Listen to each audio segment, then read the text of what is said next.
इससे बेहतर था कि हम हिंदुस्तान के साथ ही रह लेते। अगर मेरे दिल की माने तो यकीन करें कि वो बेहतर ही था। यही जज्बात निकलेंगे इंडिया की तरफ, देखे वाकई वो आजाद मुल्क है। देखो इस मुल्क में इसी चीज की कसर थी। अब यहाँ कोई शहीदे आटा है, कोई गाजी है गंदुम है। अच्छा दूसरी बात ये 24-25 करोड़ करने क्या है, मतलब इतने बंदे क्या करने हैं आप? अब वो हमारा ना खोते घोड़े वाला हिसाब है, ठीक है, वो है घोड़े, हमारे खोते, जहाँ पर सोटी मारी उस तरफ को हम लोगों ने रुक कर लिया। अब एक सस्ते आटे के थैले की कीमत के बराबर है इंसानी जान। एक बंदा जिसको आपने ना तालीम दी है, ना तरबियत दी है, ना उसका ना कोई आगा है, ना कोई पीछा है, दे सकते हो तो उसको रख के करना क्या है आपने? नमस्कार दोस्तों, आप सभी का स्वागत है। दोस्तों पिछले दिनों भारत के फाइनेंस मिनिस्टर श्रीमती निर्मला सीतारमण जी ने बजट 2023 प्रस्तुत किया। भारत का भारी भरकम बजट के बारे में जानने के बाद भिखारिस्तान के फटीचर लोग हैरान परेशान हो चुके हैं।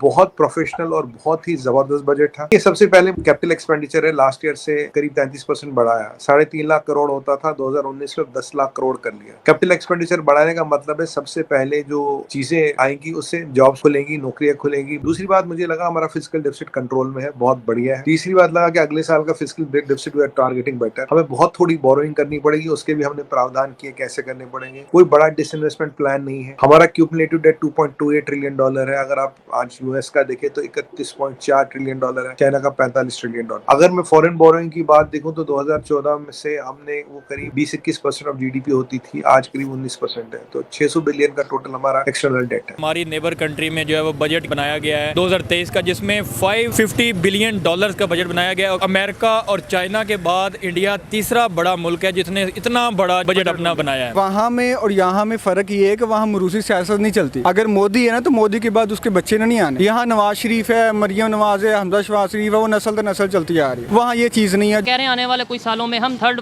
लार्जेस्ट इकोनॉमी बन जाएंगे। बन जाएंगे, वो पॉपुलेटेड भी है और उसके बाद वो एजुकेटेड भी है। वहाँ पे देखे ना स्टेबिलिटी है पॉलिटिकल। मोदी को जितने मर्जी गाली दें लेकिन वो अपनी यूथ के लिए, अपनी नेशन के लिए हीरो है। मिडिल क्लास, सैलरीड क्लास की शिकायत रहती है। हम देखें करीब 7 लाख रुपए तक इंडिया में कोई टैक्स नहीं। जो हाईएस्ट टैक्स हमारे यहाँ 42% था, वो अब 39 है। जब पूरी दुनिया में रिसेशन है, हर जगह टैक्स बढ़ते जा रहे, हर जगह चीजें आसमान छू रही, यहाँ इंडिया ऐसी कंट्री जो अपना टैक्स घटा रहा है और फिजिकल डेफिसिट कंट्रोल में। बाकी ये जो हमारा जो गरीब भाई है, हमारी बहन है, उनको जो फ्री राशन है वो 1 साल तक और एक्सटेंड कर लिया। अपने सस्ते आटे का थैला लेने के लिए 6 बच्चियों का बाप एक मजदूर दिल का दौरा पड़ने से हलाक हो गया है। शेख रशीद ने कहा है कि 2 वक्त की रोटी के लिए पहली शहादत मीरपुर खास में हो गई। देखो इस मुल्क में इसी चीज की कसर थी। अब यहाँ कोई शहीदे आटा है, कोई गाजी है गंदुम है। अच्छा दूसरी बात ये 24-25 करोड़ करने क्या है, मतलब इतने बंदे क्या करने हैं आपने? जो आपसे ना पाले जा रहे हैं, ना उनको रोजगार दिया जा रहा है, ना उनको रोटी दी जा रही है, ना उनको बिजली दी जा सकती है, ना उनको गैस दी जा सकती है, सिवाय बिलों के उनको आप कुछ भी नहीं दे पा रहे। तो इतने लोगों को आपने करना क्या है? आपको नहीं लगता कि इससे बेहतर था कि हम हिंदुस्तान के साथ ही रह लेते? अगर मेरे दिल की माने तो यकीन करें कि वो बेहतर ही था, क्योंकि हमारे पास हम 75 साल से गुलाम ही हैं। इंडिया जो है कम से कम एक आजाद और खुद मुख्तार रियासत तो है ना। हमने देख लें, हम अपना कोई फैसला खुद करने के जो है वो इख्तियार ही नहीं रखते। बिल्कुल नहीं रखते। हम कोई फैसला, कोई प्लान अपनी मर्जी से कर ही नहीं सकते। अब जो मैं बात कर रहा हूँ, पता नहीं मैंने अब घर वापस जाना कि नहीं जाना, ये मुझे भी नहीं पता, लेकिन हम मरने के लिए तैयार हूँ। आए मार ले, हमने ऐसे ही बोलना है। अब यही जज्बात निकलेंगे इंडिया की तरफ, देखे वाकई वो आजाद मुल्क है। वहाँ पर आप आए दिन दिखाते हैं कि मुसलमान ये, मुसलमान पर वो हो गया। यकीन करें जेन्युइन डेमोक्रेसी है वहाँ पर। लोग बोलते हैं, किसी को उठाने की जरूरत नहीं है, अदलिया आजाद है। फौज के खिलाफ इतनी तनकीद होती है। सर वहाँ के मुसलमान यहाँ के मुसलमानों से 1000 गुना बेहतर जिंदगी गुजारे हैं। आर्मी चीफ वो अपने एसेट डिक्लेयर करता है, यहाँ के आर्मी चीफ को पूछ ले तो सारे ही अंदर हो जाएंगे। ये जो 10 लाख करोड़ हमने लगाया है कैपिटल एक्सपेंडिचर के लिए, कैपिटल एक्सपेंडिचर से ही कंट्री आगे बढ़ेगी। कैपिटल एक्सपेंडिचर होगा तभी जॉब्स क्रिएट होगी, तभी इकोनॉमी बढ़ेगी, तभी जीडीपी बढ़ेगा। अगर आप अभी देखें, यूएस का इंफ्रास्ट्रक्चर पूरा आउटडेटेड हो चुका है। US needs around $20 trillion as by my calculation to put in its infrastructure, और हर साल $1.7 ट्रिलियन चाहिए इन यूएस। चाइना का इंफ्रास्ट्रक्चर भी कोई नया नहीं रहा। अब हम नया इंफ्रास्ट्रक्चर बना रहे हैं आरजू जी, और ये जो इंफ्रास्ट्रक्चर है हमें बहुत साल से चलेगा। जो हमारा डेमोग्राफिक डिविडेंड और जो हम नया इंफ्रास्ट्रक्चर बना रहे हैं, अगर इस दोनों को कंबाइन करें विद टेक्नोलॉजी, अगर हमने नेक्स्ट 10-12 साल भी हमने ठीक निकाल ली, उसके बाद मार्क माय वर्ड्स 2026 में you will see quantum jumps in GDP, 2030 में यू विल सी कि इंडिया इज अनस्टॉपेबल, कोई इंडिया को नहीं रोक सकेगा। असल में हम किसी की तरक्की बर्दाश्त नहीं कर सकते। मसला ये है, हम जब कंपैरिजन करते हैं, आप स्टैटिस्टिक्स देख लें, इंडिया हमसे बहुत ऊपर है। आप छोटी कंट्री हो, आपका ऊपर जाना ज्यादा इजी था। इंडिया बहुत बड़ी कंट्री है। तो हर चीज में इंडिया का मुकाबला करते हैं, तो हम उनके साथ तरक्की का मुकाबला क्यों नहीं करते? अब वो हमारा ना खोते घोड़े वाला हिसाब है, ठीक है, वो है घोड़े, हमें खोते, जहाँ पे सोटी मारी उस तरफ को हम लोगों ने रुक कर लिया। डरो उस वक्त से जब इन लोगों के दस्तरखानों और डाइनिंग टेबलों पे हमले होंगे, लाशें वहां गिरेंगी। वो किसी ने कहा था कि गुर्बत जो है ये जराइम या इनकलाब की माँ होती है। इनकी समझ में नहीं आ रही। बहुत अच्छी बात है, बहुत ही अच्छी बात है कि 80 करोड़ लोगों को फ्री फूड वो देने जा रहे हैं, यानी कि गंदम और चावल 5 kg पर मंथ वो देने जा रहे हैं। पहले भी दे रहे थे, आगे अब फिर देने जा रहे हैं। यहाँ पे फूड क्राइसिस चल रहे हैं, 22 से 25 करोड़ की पब्लिक है, हम फूड पूरा नहीं कर पा रहे और वहाँ पे फ्री फूड दिया जा रहा है। असल में देखें कि जो इंडियंस है ना, उन्होंने जब यूके वाले गए, मतलब कि जो गोरे थे ना, बेसिकली उन्होंने गोरों का अपना मेंटोर तब भी रखा, उनकी पॉलिसीज वो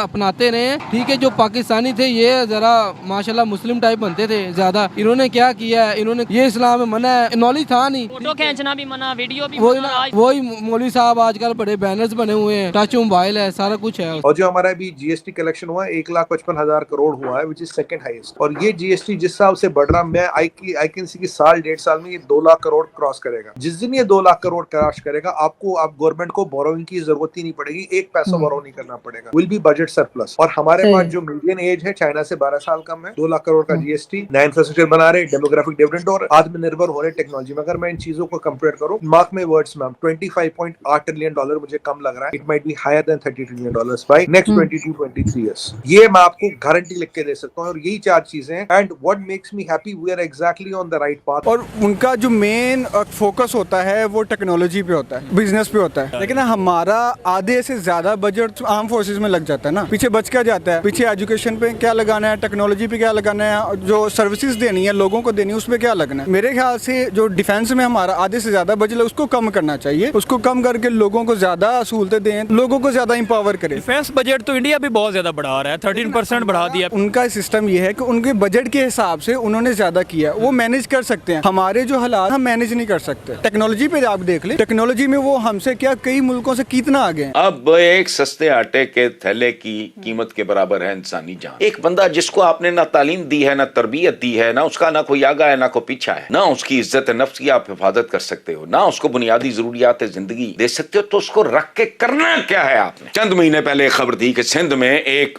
बाप ने अपने 3 बेटे कुएं में फेंक के खुद भी छलांग लगा दी और तीनों मर गए। मसला क्या था? रोटी, कपड़ा, मकान। उन्होंने कैसे अपनी पब्लिक को बदला, उन्होंने कैसे अपने सिस्टम को चेंज किया। उनकी अवाम तो एजुकेटेड है, ठीक है, और वो इतनी इंतहा पसंद नहीं है। वो एक वो सेकुलरिज्म भी है, अल्हम्दुलिल्लाह मुसलमान है। इसका मतलब ये नहीं है अगर कोई बंदा गलत कर देता है, ठीक है, उसको जी मार दो, कत्ल कर दो, ठीक है, जज्बाती होते हैं। सबसे पहले हमें तनकीद बर्दाश्त करनी चाहिए, फिर उसके बाद कोई बेहतर कर रहा है उसे अप्रिशिएट करना चाहिए। बिल्कुल यही बात है। आप एनालिसिस करो ना यार, पढ़ी लिखी कौम बनो, एनालिसिस करो, अपनी खामियां देखो, खामियों को आप दुरुस्त करो। भी वो ये हमारे पास मजाइल है, हम इंडिया को मार देंगे, भाई वो थप्पड़ मारेंगे ऐसे। डिफेंस में आपको एक बात बताऊं, डिफेंस में जो हम हथियार इंडिया में बनाते हैं ना, कॉस्ट हमारी 1/10 हो, कई बार 1/20 होती है। तो डिफेंस बजट अगर इतना है तो वो मान लीजिए वो डबल या ट्रिपल वैसे हो जाता था। जितना हम इंडिजिनाइजेशन करेंगे उतना डिफेंस बजट हमारा उतने ही पैसों में वी कैन बाय मोर। जैसे by GDP we are number 5, by purchase power parity we are number 3rd। So by purchase power parity China is number 1, number 2 is US, number 3 is India. We are at $11.75 trillion already. By this year end, our GDP will be $3.8 trillion. और sir पड़ोसियों के लिए क्या है? पड़ोसियों के लिए कुछ कुछ पैसा तो इर्मार्क किया है, पर पाकिस्तान के लिए कुछ नहीं। सर होना चाहिए था सर, पड़ोसियों का भी हक होता है। तो आप बिल्कुल मोदी जी तक ये बात पहुंचाइएगा कि बहुत गलत बात है कि उन्होंने अपने बजट में पड़ोसियों का बजट नहीं रखा, जो कि होना चाहिए था। दोस्तों, अगर आपको ये वीडियो अच्छा लगा तो प्लीज इसे लाइक करें, शेयर करें और अपनी राय कमेंट करें और मेरे चैनल को सब्सक्राइब करें और बेल आइकन भी दबाएं। अगले वीडियो तक के लिए नमस्कार, धन्यवाद, जय हिंद।